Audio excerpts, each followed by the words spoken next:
Atenção! Começa agora uma teleaula de artes plásticas do ensino médio.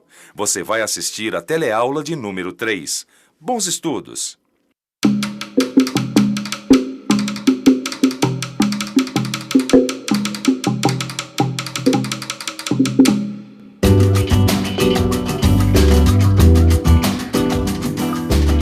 Eu quero uma cópia desta.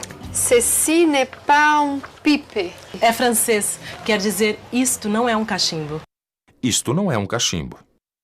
Como assim? Lógico que é um cachimbo. Não, não é. Alguém pode fumar esse cachimbo? Não, fumar não pode, mas que é um cachimbo é. Quer dizer, é uma imagem de um cachimbo. Agora sim. Uma imagem. A representação de um cachimbo. É. Concorda? Sim.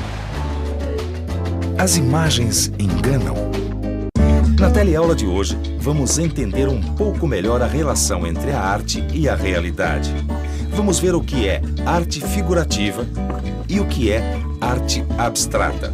E ver que, para além das imagens, uma obra retrata várias características da época em que foi criada e vamos perceber que na história das civilizações, as manifestações artísticas expressam a realidade de maneiras diferentes. Qual a diferença entre essas representações da realidade? A gente tem aqui um quadro, um animal, a vaca, né? A foto do animal e um folclore, né? O boneco de folclore, o Bumba Meu Boi, né? Olha, esta daqui pra mim não representa nada. Não representa nada? Não. Agora, a gravura e o Bumba Meu Boi, sim. Está próximo pra mim da vaca da realidade. Seria a vaca real? Real. Sim, lembra a vaca. Bem próximo até a realidade. Ah, esse tem mais realidade com a vaca. Tá mais próximo? Muito mais próximo da vaca. Interessante. É uma representação de uma crença. Acho que é uma vaca cultural, né? O boi bumbá, uma tradição de um certo povo, entendeu? É arte em movimento. Uma é a vaca real, uma é a fotografia e outra é uma representação abstrata. Poderia ser a representação da própria vaca? Essa daqui eu não entendo nada. Essa daqui eu tô entendendo. Essa tem semelhança. Agora, essa daqui eu posso entender de qualquer jeito. Do jeito que eu der na cabeça, eu entendo ela. Pode ser uma vaca. O importante é a ideia, não é a forma. Não sei, só se abstrair muito. Agora, essa daqui pode ser tudo, até a vaca. Sim, acho que sim, por causa das cores, né? Lembra as cores da vaca que é malhada, né? No caso, preto, branco.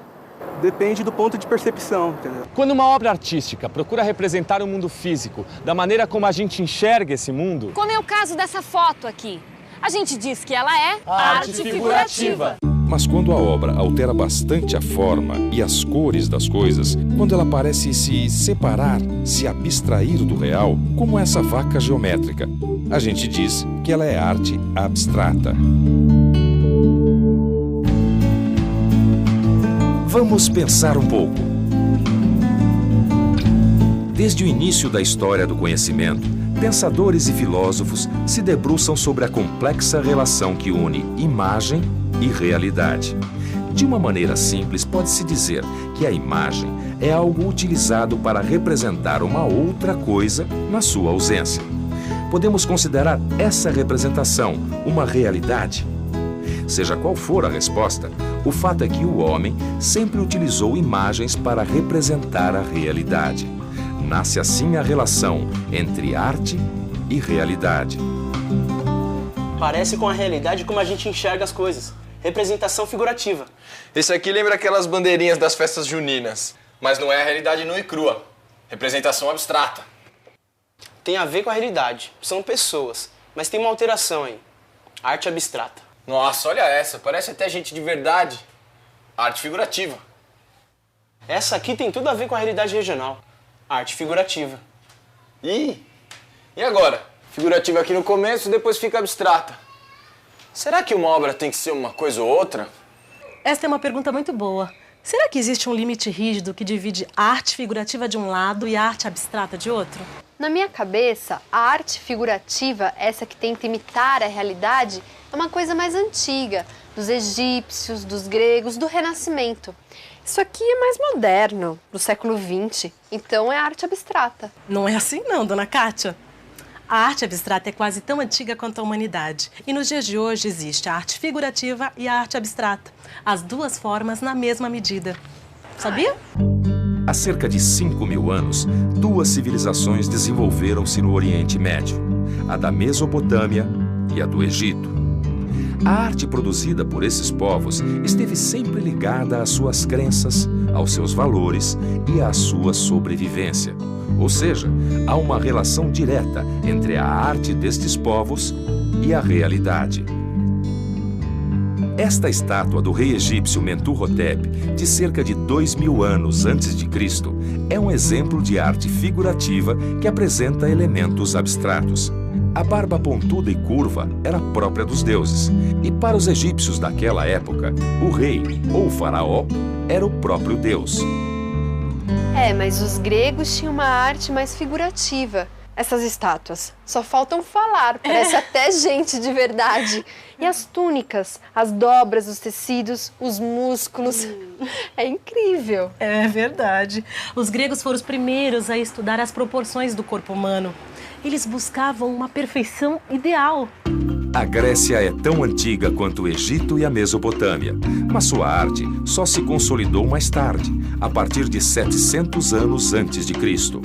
500 anos depois, os gregos foram dominados pelos romanos, que incorporaram sua cultura e a espalharam pelo mundo durante o Império Romano. A cultura greco-romana é considerada clássica por causa da sua busca permanente da perfeição.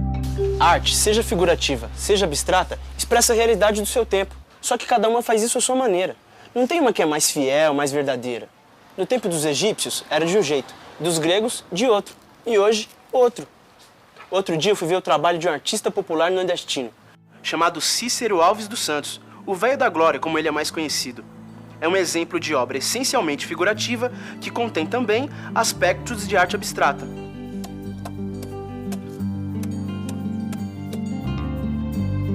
Olha isso aqui. Esta escultura é do artista Bruno Jorge e é Os Candangos, lá de Brasília. 8 metros de altura, maior impressão de força e união. É obra que contém aspectos de arte figurativa e também de arte abstrata. É uma homenagem aos operários que construíram a capital do Brasil. Vai dizer que não tem nada a ver com a realidade? Sei não, cara. Eu entendo mais arte figurativa. Como assim? Assim mesmo. Quando a imagem parece realidade, eu sinto mais confiança, entende? Isso me faz lembrar da pergunta inicial da teleaula. As imagens enganam? Maurits Cornelis Escher foi um artista gráfico holandês que ficou conhecido pela produção de imagens que exploram o infinito e as metamorfoses e pela representação de construções impossíveis. Respeitando as regras geométricas do desenho e da perspectiva, o artista era capaz de enganar o nosso olhar através de um efeito de ilusão de ótica. O Escher dizia que o papel tem 2 dimensões, altura e largura. Mas você, através do papel, como a fotografia ou mesmo o desenho, você consegue mostrar uma figura humana, uma casa, uma montanha, um objeto de 3 dimensões. Então, se você consegue, em 2 dimensões, explicar 3, por que não explicar a 4ª, que é o tempo? Ou seja, você precisa de um tempo para olhar na frente, atrás, esquerda e direita, embaixo e cima. Então, quando você dá essa ilusão, isso é uma questão de só a predisposição dos traços. O papel aceita tudo. De maneira que você coloca, da mesma maneira que a perspectiva serve para mostrar profundidade, a luz serve para mostrar volume, você pode usar essas coisas mentindo para contar uma outra realidade. As imagens enganam, mas totalmente. Você tem imagens clássicas, por exemplo, essa aqui é uma imagem clássica, já feita há mais de 100 anos, né, que tem esses 2 animais aqui, o coelho e o pato, na mesma imagem. Você tem tantas outras que você olha e vê uma coisa igual, e olha a mesma imagem e tem outra coisa.